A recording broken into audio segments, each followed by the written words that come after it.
Hello, everybody. It's Leslie Tagorda here again. I'm hoping that my reminders will bring some of you in today, but I wanted to share with you. I know I've been kind of mentioning in like passing about some of the journeys that I took this summer while on break, and I'm just going to put it out on the table here.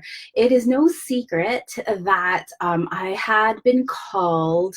I got the sense of that I needed to do a sacred medicine journey. And I didn't take this calling very lightly. I don't know why I felt that I really needed to do the mushrooms. But I mentioned that I had done mushrooms and that I did it in a very therapeutic way. So this summer, part of my 7 weeks off was that in the beginning of my 7 weeks, I found an amazing therapist in the East Bay who guides people along on sacred medicine journeys using a bunch of different sacred medicines. And I decided that I really wanted to do mushrooms. And he agreed, and we kind of talked about like what I was intending to want, like my purpose. I really wanted to get clarity on my purpose and my role in life. Like, was I really aligned to what I've been doing in my business or not? And I really wanted to understand why all of this kind of like this recurrence of self-doubt kept on coming up. For whatever reason, I thought that this was going to be like, I had this expectations that the mushrooms were going to solve all these things, and I was going to have these beautiful, vivid hallucinations of like me on top of a mountain being some kind of like, I don't know, goddess. Who the heck knows what I was expecting, right? So before my actual journey, we had a pre-therapy session so he could make sure that I wasn't just some crazy psycho who wanted to do some psychedelics and stuff like that, but to get really clear on my intentions, right? So when I finally got to the actual ceremony part, the ritual part, it was actually really beautiful. And how he had made me do it was that I had to, say a little prayer with a bowl of dried mushrooms. I think he had given me like 5 grams, which is to me, because I felt like I was eating mushrooms for days, but I had to eat these dried mushrooms, and they were like kind of tasted like shiitake. I personally like mushrooms. My husband hates mushrooms, so like he would just gag and barf the entire time. But I was like, oh, these aren't so bad. Oh my gosh, hello, who's with me? Why can't I see who's with me? Say hi in the comments so I know who you are. But anyway, my husband hates mushrooms. I love mushrooms. And so I was eating them. They taste like shiitake. And the therapist had me there was kind of this bed that I could like lay in, and I had a blindfold. And he was suggesting that I really like go into myself and like be with it instead of reacting to, the room that I was in. It was a very safe space. And so I had the blindfold on, and I was all cozy and tucked under the covers in this like, little bed. And as the mushrooms started to kind of take like, get into like my bloodstream and stuff like that, I had this the way that the mushrooms were communicating to me were through senses. Okay, like I got the sense of. And so as the mushrooms were taking over, I say taking over because that's like how I felt as like I was kind of sinking into the soil of the earth. And I got the sense that that I hear the therapist asking me, hey, do you have do you feel it? How do the mushrooms feel? And I would respond, the mushrooms have fully taken over. And I could hear him laughing because I guess the way I said it was like so dramatic. It was kind of like these like aliens had abducted my body. But instead of like the aliens, like while they were taking over my body, instead of like taking control of my body, what I got the sense of was that the aliens, the mushrooms themselves, were reorganizing my body. They were reorganizing my mindset and the way that I thought about things. They were reorganizing my neurons and how they process things, right? It was actually kind of amazing that this sense of that I got this healing spiritually, emotionally, physically, mentally, that the mushrooms took me on. And so because I had this intention, I had, I'm goal oriented and ambitious, and I had all these intentions of what I wanted to accomplish because I wanted to drive my business forward. So he starts asking me, so I could reflect while I'm in there. The therapist asks me, oh, so what is your role in this universe? And I was like, no intentions, no intentions. So while I was with the mushrooms and in that kind of state of, I don't know what you want to call it, like the high state or like the trip state or whatever, that kind of elevated state, I wanted nothing to do with intentions. So we were playing some music, and he had it on just kind of like a Spotify channel that was kind of playing meditation music. And there would be like an artist playing some flute music, beautiful flute music.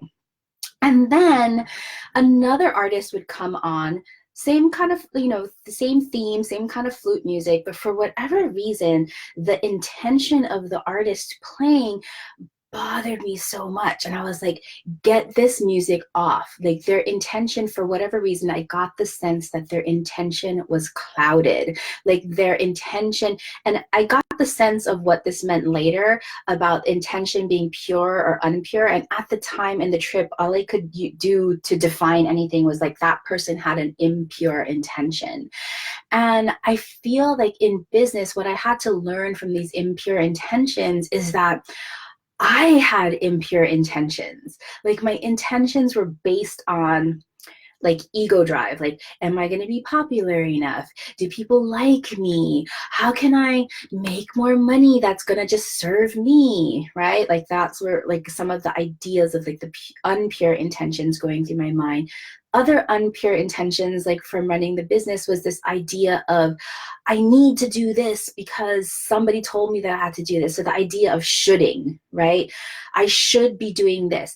I should be more successful. I should be more visible. I should be whatever, and not taking into account where I am exactly.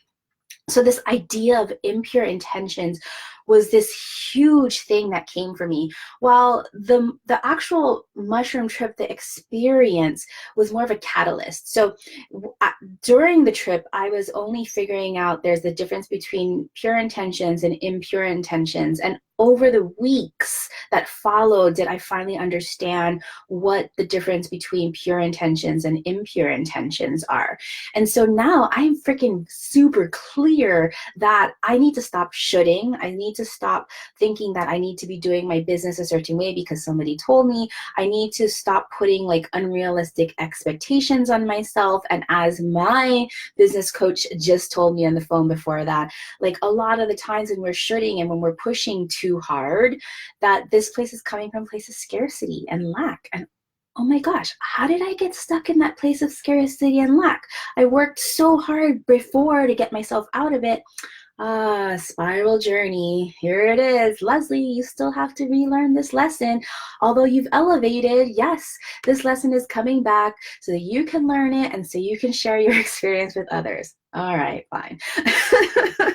So that was like the one of the beginning phase of my mushroom journey. And as the mushroom journey continued on, I went into this place of, it was like the soil. I got buried in the soil. It was like I was maybe 1 or 2 feet under the soil. Everything was kind of like this brownish black. But instead of feeling constricted, like I was buried and like stuck, I felt very free. It was almost like a cathedral. So if you've ever done mushrooms, or if you ever talk to people who've done mushrooms, they'll talk about like all these beautiful visuals and graphics. And because I had a, blindfold on, I didn't have any outside interference. So everything was just inside me.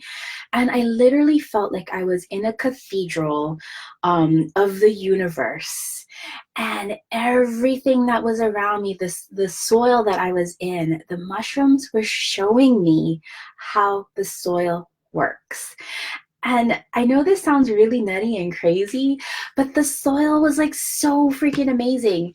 Um, and from what I later learned, again, another catalyst, it was like it opened the door for me so that I could learn later, because those opportunities did show up about how to work with the soil so that we're not always working so hard trying to figure things out. So when I was in the cathedral watching how the soil worked, it was like there was, if you've ever seen photos or been to the Monterey Bay Aquarium, where there's these beautiful like deep sea jellyfishes and they have all these like rainbow tendrils, and the electric, you can see the electricity pulsate through their tendrils and these like rainbow drops.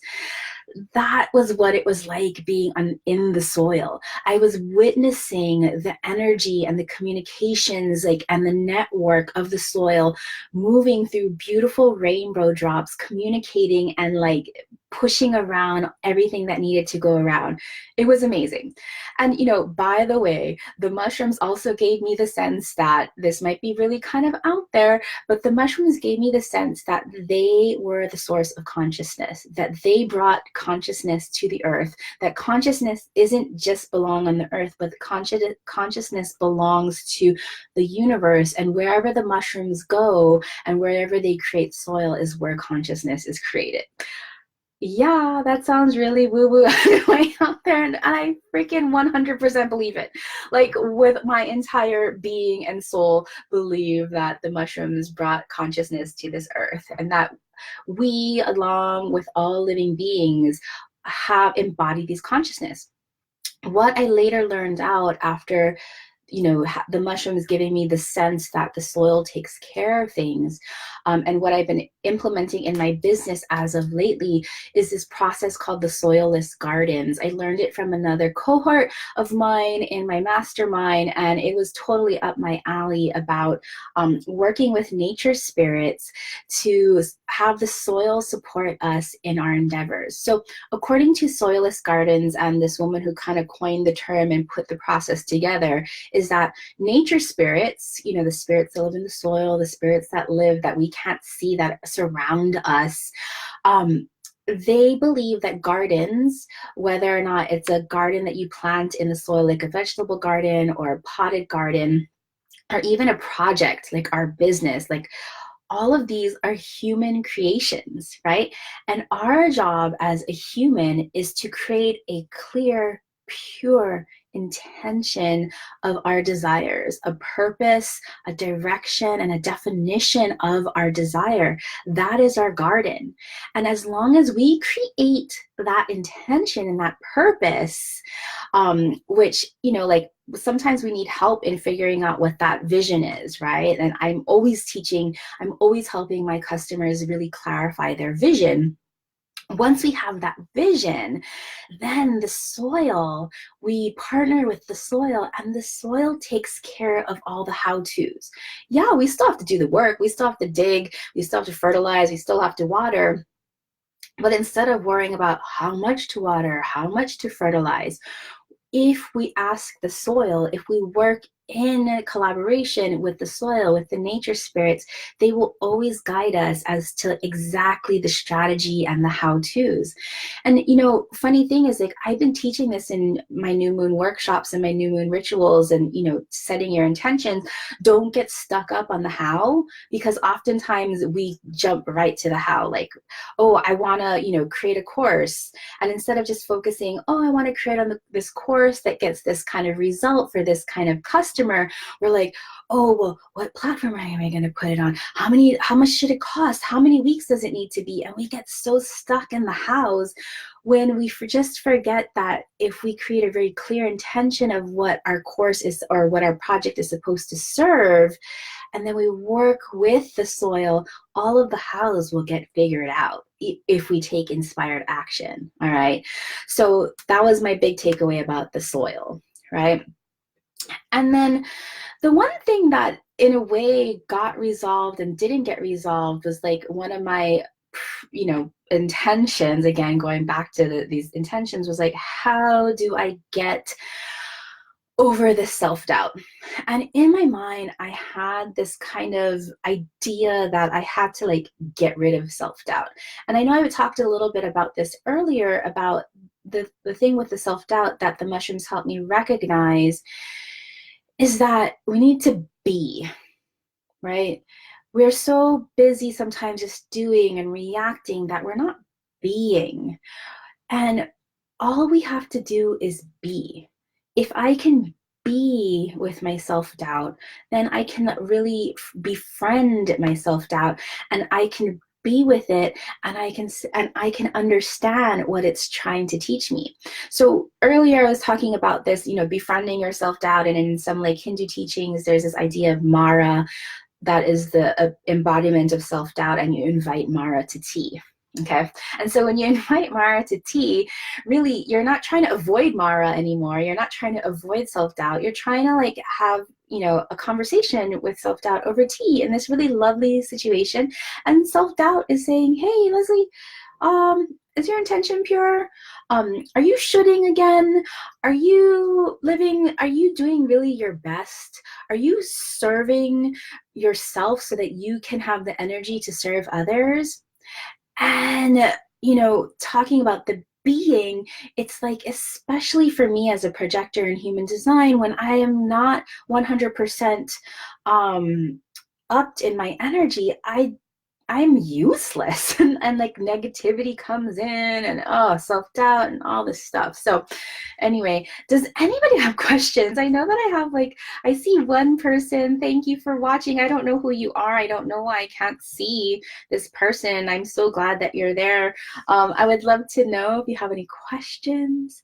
And so the biggest takeaway from this mushroom journey is that it gave me so much clarity. It didn't, at that point in time, it didn't solve any of my problems. It didn't give me like an epic aha moment at that time. Instead, it opened doors so that I could access part of my intuition, access part of my soul that I didn't have access to before, whether or not I just didn't have access because I was too tired or burned out or whatnot.